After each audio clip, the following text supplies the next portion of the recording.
মাস যেহেতু শেষ হয়ে গিয়েছে সেই জন্য ঘরে কিন্তু কিছুই পাচ্ছিলাম না। আজকে কি রান্না করি? তো আমরা যারা বাসায় মেয়েরা আছি রান্নার আসলে প্রতিদিনই কিছু না কিছু আমাদের রান্না করতেই হবে, রান্না ছাড়া কোনো উপায় নেই। তো সেই জন্য আজকে চিন্তা করতেছিলাম কি রান্না করব।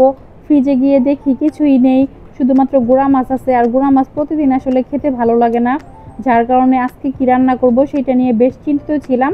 তো হ্যালো এভরিওয়ান, আসসালামু আলাইকুম। যে যেখান থেকে এই ভিডিওটি দেখছেন আশা করি আপনারা অনেক ভালো আছেন। তো আলহামদুলিল্লাহ আল্লাহর রহমতে আমিও কিন্তু ভালো আছি। তো আজকে কিন্তু আপনাদেরকে রান্না করে দেখাবো একটি আনকমন ডিম। তো ডিম দিয়ে কিন্তু এইভাবে এরকম আনকমন রেসিপি আপনারা খাইছেন কিনা আমি জানি না, তবে আমি কিন্তু এর আগেও খাইছি আর অনেক ভালো লাগছিল খেতে। তো চলুন শুরু করি রেসিপিটি। তো ফার্স্টে কিন্তু এখানে আমি পেঁয়াজ কুচি করে নিয়েছিলাম আর পেঁয়াজ কুচিটা দিয়ে দিলাম। তারপরে কিন্তু সুন্দর করে হালকা করে ভেজে তারপরে এখানে হলুদের গুঁড়া, মরিচের গুঁড়া, পরিমাণ মতো লবণ, একটু আদা বাটা, একটু রসুন বাটা, একটু সাথে জিরা, সব কিছু একসাথে দিয়ে ভালো করে কিন্তু এই মশলাটা কষিয়ে নিতে হয়েছে। কষিয়ে নেওয়ার পরে কিন্তু এখানে আমি আলু কুচি করে নিয়েছিলাম, তো আলু কুচিটাও দিয়ে দিলাম। তো আলু কুচিটার সাথে এখন ভালোভাবে মশলাটা কষিয়ে নিতে হবে। আর কষানো হয়ে গেলে কিন্তু আমি এখানে পরিমাণ মতো পানি দিয়ে দিব। তো দেখতে পাচ্ছেন আলুটাকে আমি সুন্দর করে নেড়ে চেড়ে মানে এই মশলার সাথে মিশিয়ে নিচ্ছি। তারপরে কিন্তু ঢাকনা দিয়ে ঢেকে দেবো 10 থেকে 15 মিনিটের মতো। তো আলু দিয়েও যে এরকম রেসিপি রান্না করা যায়, মানে যারা কখনো না খাইছেন তারা একবার হলো ট্রাই করে দেখবেন। যখন আসলে ঘরে কিছুই থাকে না তখন আসলে কেমন করে জানি মানে আনকমন আনকমন রেসিপি মাথায় চলে আসে যে আজকে একবার হলো এইভাবে ট্রাই করে দেখি দেখি কেমন লাগে। তো সবসময় কিন্তু ডিম দিয়ে ডিম ভাজি বা ডিমের ভুনা বা এমনিতে ডিম দিয়ে আলুর ঝোল এরকম অনেক খাবারই খাইছি, বাট এইরকমভাবে আজকে যেভাবে রান্না করব সেভাবে কখনোই ট্রাই করা হয় নাই।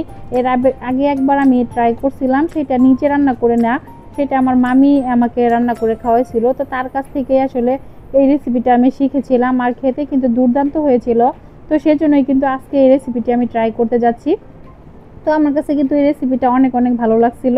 তো দেখতে পাচ্ছেন এখানে কিন্তু আমার মানে পানি দেওয়া হয়ে যাওয়ার পরে কিন্তু এখানে যখন আমার এই ঝোলটা যখন ফুটতে শুরু করেছে তখন কিন্তু আমি এখানে ডিম দিয়ে দিয়েছিলাম, দেখতে পাচ্ছেন ভেঙে।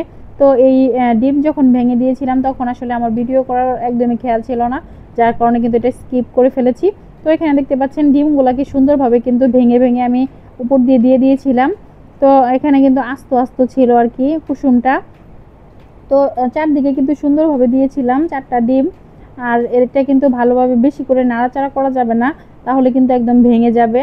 তো সেই জন্য কিন্তু ঢাকা দিয়ে 10 থেকে 15 মিনিটের মতো এটাকে ভালোভাবে রান্না করে নিতে হবে, তাহলে কিন্তু ভিতরে সব কিছু সিদ্ধ হয়ে যাবে। আর লাস্ট পর্যায়ে কিন্তু একটু জিরার গুঁড়া উপর দিয়ে ছিটিয়ে দিতে হবে, তাহলে কিন্তু খুব সুন্দর একটা স্মেল বের হবে। দেখতেই পাচ্ছেন আমার ডিমগুলো কিন্তু আস্ত আস্ত রয়ে গিয়েছে। আর এভাবে কিন্তু খেতে দুর্দান্ত হয়। যারা খান নাই অবশ্যই আমার রেসিপিটি ফলো করে একবার হলো ট্রাই করে দেখবেন, খেতে কিন্তু অসম্ভব মজার হয়েছিল। তো আমার রান্নাটা কিন্তু প্রায় হয়ে গিয়েছে, আর 5 মিনিটের মধ্যেই কিন্তু আমার রান্নাটা একদমই ফুললি কমপ্লিট হয়ে যাবে। দেখতেই পাচ্ছেন একদমই কিন্তু ঝোলটা শুকিয়ে আসছে। তো আজকের রেসিপি আপনাদের কাছে কেমন লাগলো কমেন্ট করে জানাবেন। আজকের মতো এই পর্যন্তই, সবাই ভালো থাকবেন। আল্লাহ হাফেজ।